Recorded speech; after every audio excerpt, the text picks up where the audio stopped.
علمی اصلاحی بیانات سننے کے لیے ہمارے یوٹیوب انفو ٹی وی چینل کو سبسکرائب کریں۔ قاری مدثر اسلامک انفو ٹی وی۔ حضرت موسیٰ علیہ السلام کی بارگاہ میں ایک عورت آئی، آ کر کہنے لگی اللہ کے نبی مجھ سے گناہ ہو گیا ہے، آپ اللہ کی بارگاہ میں دعا کریں کہ اللہ تعالیٰ مجھے معاف کر دے۔ حضرت موسیٰ علیہ السلام نے فرمایا کیا گناہ ہوا ہے؟ اس عورت نے بتایا کہ اللہ کے نبی مجھ سے زنا ہو گیا، زنا کرنے کے بعد حمل ہو گیا، حمل کے بعد ایک بچہ پیدا ہو گیا، تو اللہ کے نبی میں نے گناہ کو چھپانے کے لیے اس بچے کو ذبح کر کے زمین میں دبا دیا ہے تاکہ میرا گناہ چھپ جائے، لوگوں کو پتہ نہ چلے کہ یہ مجھ سے گناہ ہوا ہے۔ لیکن اللہ کے نبی اللہ دیکھ رہا تھا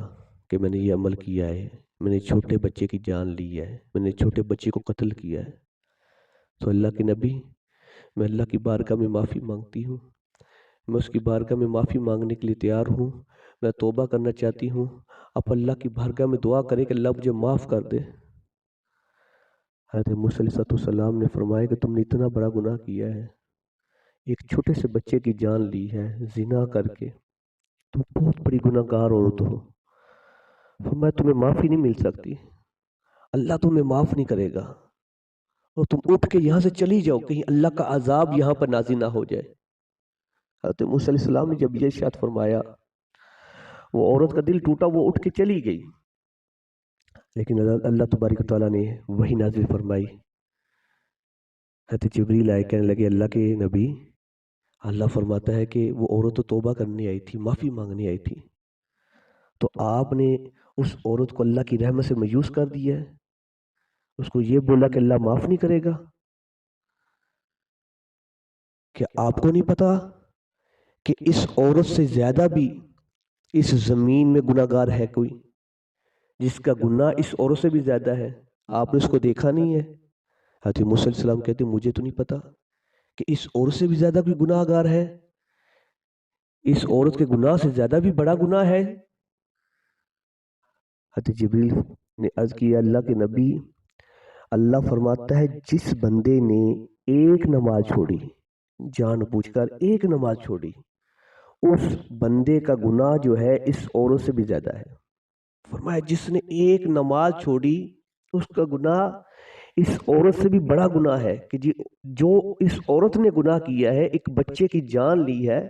تو فرمایا اس سے بھی بڑا زنا کرنے کے بعد جان لینا، بچے کو قتل کر دینا، اس سے بھی بڑا گناہ یہ ہے کہ نماز چھوڑنا، نماز نہ پڑھنا، نماز ترک کر دینا، یہ سب سے بڑا گناہ ہے۔ تو یار جب بندہ نماز ہی نہیں پڑھتا، اللہ کی نافرمانیاں کرتا ہے نا، تو اس کا دل سخت ہو جاتا ہے، مردہ ہو جاتا ہے، اس کے دل کے اوپر نصیحت نہیں کرتی، اس کا دل نہیں کرتا میں نماز پڑھوں، اس کا دل نہیں کرتا میں مسجد میں جاؤں۔ اللہ تبارک و تعالیٰ جب کسی بندے سے ناراض ہوتا ہے تو اللہ تبارک و تعالیٰ اس سے رزق نہیں چھین لیتا، اللہ تعالیٰ اس سے دولت نہیں چھین لیتا، اللہ تعالیٰ اس سے عزت نہیں چھین لیتا، اس کے پاس سب کچھ رہتا ہے، گاڑی بھی ہوتی ہے، بنگلہ بھی ہوتا ہے، پیسے بھی ہوتے ہیں، بزنس بھی ہوتا ہے، عزت بھی ہوتی ہے، لوگ سلام کرنے والے بھی ہوتے ہیں، ملازم بھی ہوتے ہیں اس کے پاس۔ اللہ تبارک و تعالیٰ اس سے چھینتا ہے تو سجدوں کی توفیق چھینتا ہے کہ اس سے سجدہ نہیں کرنے کو دل کرتا، اس کا مسجد میں دل نہیں لگتا، اس کا نماز میں دل نہیں لگتا، اس کا قرآن کی تلاوت میں دل نہیں لگتا، اس کا عبادت میں ذوق شوق ختم ہو جاتا ہے جب اللہ کسی سے ناراض ہوتا ہے۔ آپ دیکھ لیں کہ اللہ ہم سے ناراض تو نہیں ہے،